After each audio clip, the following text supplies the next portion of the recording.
Nous disons bienvenue à tous dans cette séquence didactique que nous avons bien choisie en physique. Aujourd'hui, nous allons développer un thème intitulé conversion d'unités.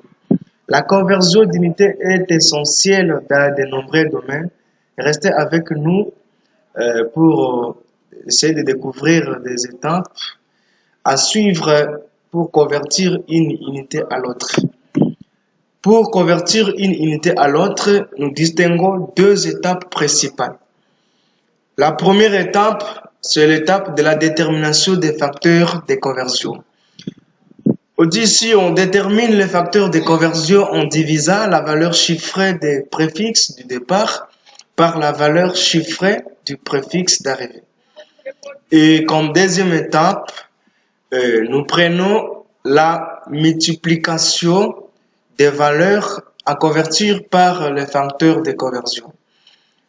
Alors, pour illustrer notre leçon du jour, nous allons prendre un petit exemple ci-dessous. 15 cm égale à combien de kilomètres? Pour répondre à cette question, nous allons toujours nous référer à nos deux étapes que nous avions vues précédemment. Donc, la première étape disait la détermination des facteurs de conversion. Alors, pour cette détermination, nous prenons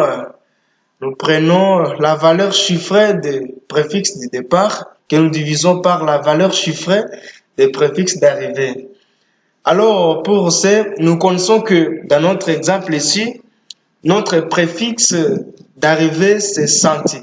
Et nous savons en physique que la valeur chiffrée des centi donne 10 exposant moins 2. Et puis, notre préfixe d'arrivée, c'est kilo. Et nous savons en physique que kilo a comme la valeur chiffrée 10 exposant 3. Donc, nous allons prendre 10 exposant moins 2 que nous divisons par 10 exposant 3.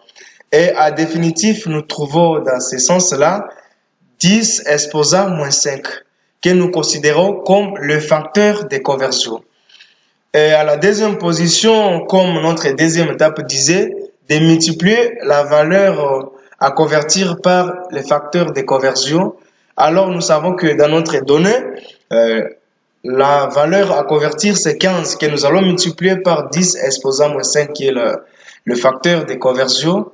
Et donc à la fin, nous aurons 0,00015 que nous considérons directement notre valeur convertie. Et donc, à définitif, nous disons que 15 cm donne 0,0015.